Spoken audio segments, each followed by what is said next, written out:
there's interest around some of particular technologies in that STMD gets congressional direction for, and those are related to nuclear thermal propulsion, in space manufacturing, and some other things that are of interest, and of interest to STMD as well. And so, but if you sort of look at all of those things and how they total up, of the directed items and then the SPI or STTR, the bottom line is really shows you the remaining programmatic content. They have to do all of the other things. And so that's an amount that changes based on the appropriated amounts, obviously. But with the additional direction in the lines above, it limits some of the ability to do some of the other things. And so some of these other accounts become balancing to handle the intent of the congressional direction. So the group does a very good job of managing those budget priorities. But some things get delayed or some things don't get funded quite as well. And we'll highlight some of those. And actually one of them will be a finding as we look at is how we're going to progress on some of the nuclear propulsion and power elements. So next slide. So Wayne, you had highlighted how surface power is a key enabler of, and that in the nuclear portfolio within STMD really is focused in two areas. It's in the surface power side and it's in the propulsion side. And within the propulsion side, we have nuclear thermal propulsion and nuclear electric propulsion. And this was actually the first time that the committee learned that bottom bullet, which is NASA's priority, is on the surface power side, which is to enable the lunar presence that we've heard from many presentations. But they're doing a good job of also advancing technologies around nuclear thermal propulsion. Nuclear electric propulsion is funded at a very low level, and that's actually one of the observations that we'll talk about a little bit. But with the national, so there was a National Academy study that was released, I believe, last year related to propulsion side, and the recommendations out of that, the National Academy study is we need to settle on an architectural decision related to NTP or NEP, and then move out on the technology of choice. And so we'll talk a little bit more about that. Next slide. So the surface power, fission surface power has been launched as a phase one initiative. So in June of 2022, the awards were made to 3 different companies. So we've got some broad industry participation. You can see we have 3 primary teams: the Lockheed team partnering with BWXT and Creari, Westinghouse team, and the IX team, which is Intuitive Machines and X Energy team. And these are everything's targeting towards a 2030 launch of the technologies. Some of the key things that we learned from the committee was that NASA will own the point design on these. And so, and they're also the phase 2 will be open once we have the phase 1 point design. Phase 2 will be open back up to other entities. So it'll be a competitive process, and other people can come in and come back into that if they have additional proposal opportunities. So that was good to hear. In order to hit the launch target, Anthony Calaminos told us that we needed to issue phase 2 awards by Q1 2025 in order to hit a 2030 launch. So we have a question on whether or not the funding profile supports that, and we'll talk a little bit about that here shortly. Next slide. So on the nuclear thermal propulsion strategy, they're just announced the initial awards on the NTP phase 1, and they're getting us under contract right now with a kickoff hopefully in the September timeframe. You have 3 primary teams. You have the USNC team, which is partnered with Blue Origin, General Electric, and you have the BWXT team with Lockheed Martin Aerojet, and then you have the General Atomics team. And so again, we've got some broad industry involvement, and these are the teams that are all being put under contract currently. Next slide.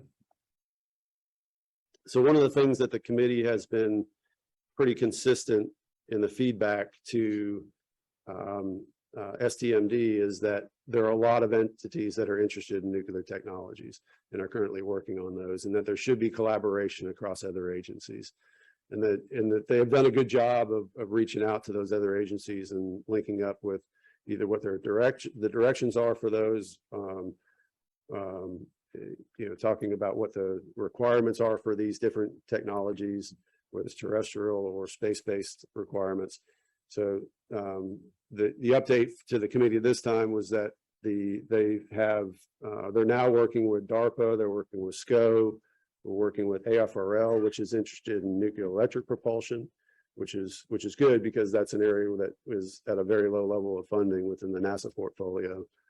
And then the collaboration with Department of Energy, which is the lead on running the fission surface power program for NASA and running that proposal effort. So anyways, that was great to see the broader interagency collaboration, and it's something that the committee has been discussing for a couple of years now and recommending to them to do that. Next slide. So it's just summary on the key takeaways on the nuclear side is that that they're continuing to work with the other government agencies to establish a common technology development plan roadmap. I think one of the last times we heard from the program manager related to this was that we were considering LEU and highly enriched options for technologies. It seems like we've now settled on only low enriched uranium technologies for fission surface power and propulsion, which simplifies some of the procedural related things that we'll have to do for launch and other things. And that relates to the last bullet, which is modifying the system engineering procedures, the safety standards, and the practices that allows us to launch these sorts of payloads. And actually, now allows the administrator to be the approval authority on tier 2 payloads for these kinds of technologies. So the third bullet related to nuclear electric propulsion, I think is important. It is foundational to the ability to answer the mail on the National Academy study on settling down into a propulsion architecture decision. So, anyways, good review of that portfolio at the meetings. Related findings related to the space nuclear power and propulsion portfolio. T&I committee recognizes that fission surface power is the agency administration priority. However, the committee is concerned about the adequacy of funding to meet the 2030 lunar deployment plans. Phase 2 has to start by 2025 in order to meet that timeline. And it's currently, even though it's the agency of priority, fission surface power is funded at modest levels, largely because of the direction that they're given in the budget around nuclear thermal propulsion. Surface power ends up being a balancing account for the congressional direction that NTP ends up getting. So we need to have additional funding there. NASA should substantially increase technology investments in nuclear thermal propulsion and NEP and make a propulsion architecture selection based on the National Academy study recommendation. The nuclear propulsion represents a critical technology for future missions. NTP has been funded and has substantial direction within the budget. NEP is funded at low levels, but there are collaboration opportunities from other agencies. And this just reiterates what I think Bob said yesterday, which is if we're going to do nuclear technologies, whether it's surface power or propulsion, the overall budget has to increase substantially in order to do that. And I think Bob Gaman had said that as much yesterday. So those are the findings. We don't have any recommendations.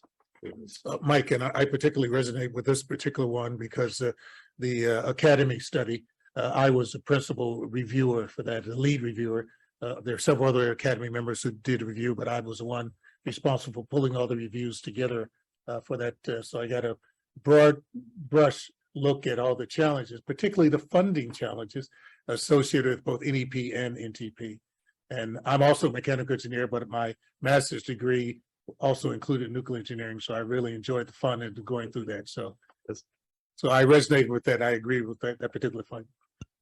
Wayne? I first of all, I applaud this. This is great. I'm very interested. We're very interested in the human exploration of having better propulsion technology to cut down the trip time, particularly to Mars, both for the physiological effects of long duration and zero G, but also for the radiation exposure. And if you can cut down the time, that helps reduce the risk, both of those.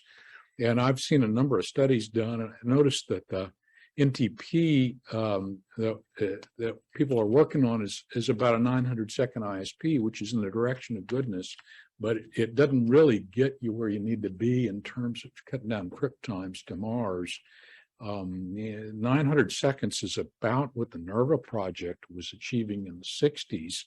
And I'm just wondering why we wouldn't push the technology to develop higher ISP, say 1200 ISP.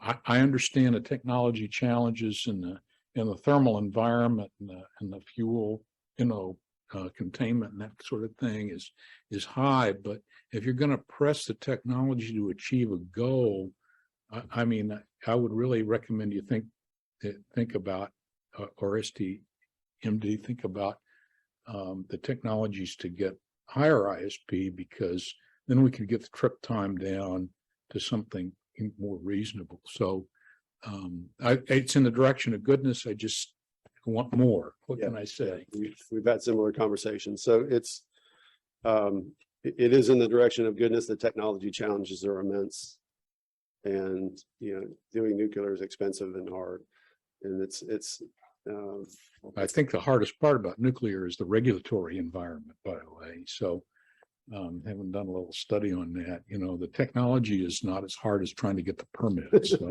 So Wayne, your point is well taken. In the National Academy study, the ultimate goal would be 1200 to 1500 second ISP, but they recognize that the technology complication almost triples or doubles, if you will, order of magnitude difference between 800 and trying to get to something like 1200. So it becomes even more challenging if you're trying for something like that, and not even counting the costs associated. But you're right in terms of the numbers. It's just that it's just totally a huge obstacle. Is the DARPA still involved in this? I thought they had a funded mission. So they do. So we're collaborating with them. That's great. That's great.